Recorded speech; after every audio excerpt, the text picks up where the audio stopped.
kemajuan peradaban suatu bangsa itu juga antara lain dilihat dari kemampuan untuk minat bacanya gitu. Makanya kemudian setelah itu saya bahas ya mengenai bagaimana kita meningkatkan minat baca kita gitu ya, minat baca bahasa Indonesia secara umum gitu. Nah, saya juga sempat bilang bahwa mungkin kalau untuk generasi X ya, jadi generasi X kelahiran ya 65 sampai tahun 79, kemudian generasi milenial awal ya, generasi Y awal kelahiran tahun 80-an itu mungkin sudah tidak bisa diselamatkan ya. Jadi artinya kalau memang kita sudah tidak di usia tersebut sudah tidak punya minat baca, itu mungkin sudah sulit untuk kita rubah menjadi punya minat baca ya.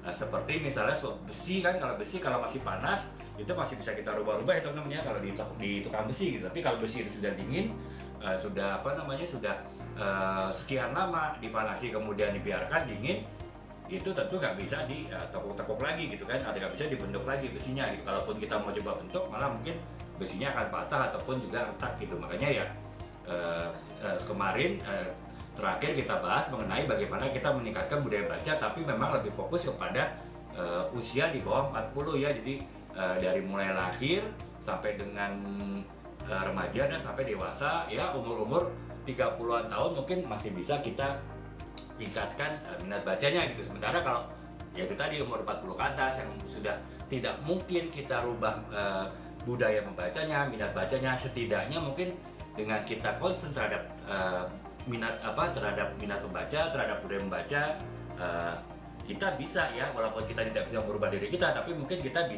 masih bisa membentuk budaya membaca anak kita atau mungkin cucu kita ya, sehingga mereka akan bisa mempunyai budaya baca yang tinggi gitu. Dan di live yang terakhir kemarin saya bahas juga bahwa minat baca itu juga menentukan kualitas seseorang, yaitu kualitas seseorang dari sisi intelektual, dari sisi emosional itu bisa dilihat dari seberapa tinggi minat bacanya dan juga apa saja buku-buku yang biasa dia baca gitu. Jadi ya saya bilang kemarin ya teman-teman, kalaupun kita suka baca tapi bacanya komik dan kita mungkin sudah umur kuliah atau bahkan sudah kerja, ya itu ya tetap saja gitu, kita tidak bisa bilang oh minat baca saya ini